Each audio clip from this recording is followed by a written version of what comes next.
guys, and welcome back to chapter 41 of David Walliams' Codename Bananas, called Bottom Raspberry.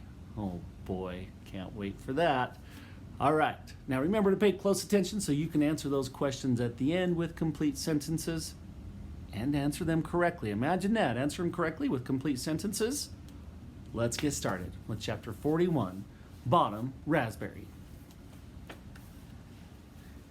Anything from the trolley, dears? Chirped the smiley old tea lady as she wobbled about the compartment with the movement of the train. With one of her plump hands, she gestured to the impressive selection of sandwiches, cakes, and biscuits. Instantly, Gertrude's gloved hand shot out from under her dress as Sid and Eric looked on aghast.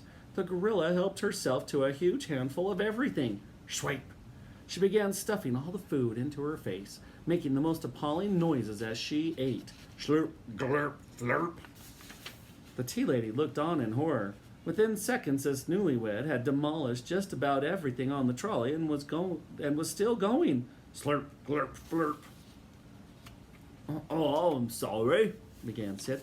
My wife didn't have anything to eat at the wedding reception, and she's starving.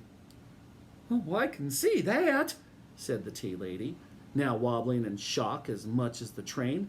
My goodness, she'll eat you out of house and home. How much do we owe you? Asked Sid. The tea lady was trying to add up all the items, but they were disappearing off her trolley quicker than she could count them. To make it harder for her, Gertrude was now swiping the tea, milk, and sugar too, and pouring them down her throat. Let's call it 10, Bob. 10 shillings was a lot of money. It was also all that Sid had on him, so he handed it over with a weak smile. Maybe it would be best to leave us the trolley, Eric piped up, just in case she finds any crumbs. You promise she won't eat that too? Huffed the tea lady. I would get in big trouble if my trolley got eaten. Well, we promise, said Eric. I don't want to come back and see any bite marks. It's safe with us. I'll be back in a jiffy. Eric and Sid hurriedly helped themselves to anything that Gertrude hadn't already scoffed. Eric chose a Scotch egg, and Sid a jam donut. However, just as they raised them to their mouths to eat, Gertrude's hand snatched them away and stuffed them in hers. Quite what a Scotch egg and a donut tasted like, eaten together, was anyone's guess. But the gorilla seemed happy enough, and she'd wolfed, or rather gorillaed, them down.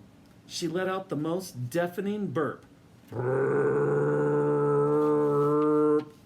Her veil flapped up with the force of it.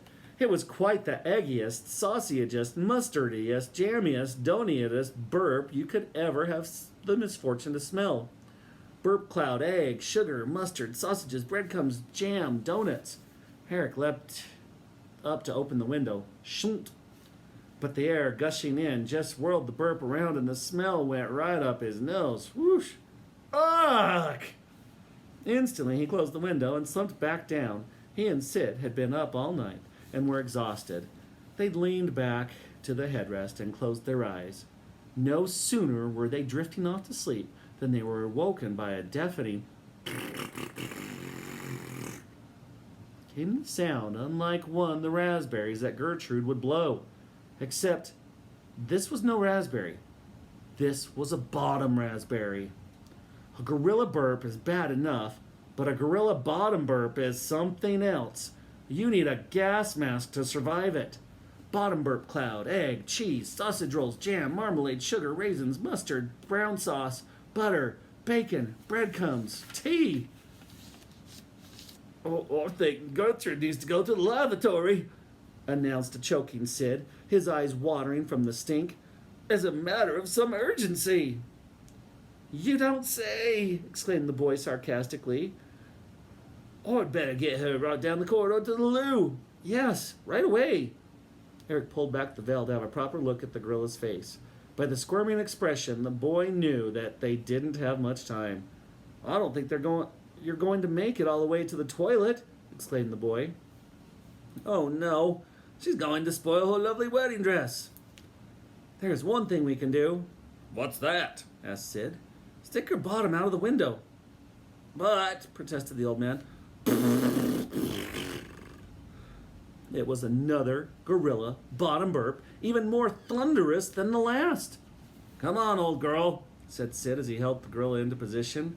Eric slid down the window. Shunt. Like a cannon firing, so did the gorilla's bottom. Bang! Something brown and missile-shaped shot out of the window. Whiz! It zoomed over the trees, landing in the farmer's field where it exploded. Kaboom! It caused a herd of cattle to scatter. Moo! Moo! Moo! The tea lady came back to witness the pair holding the bride's bottom out the window. "As promised," chirped the boy. "No bite marks on your trolley." "Is she all right?" she asked.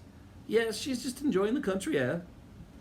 The now incredibly wobbly lady grabbed the trolley and trundled off down the corridor at speed. "Now let's all settle down and try to have some rest before we reach Bognor Regis," suggested Sid. Each laid a head on the gorilla's shoulder, and she cuddled them both tight. In no time, the exhausted trio were fast asleep.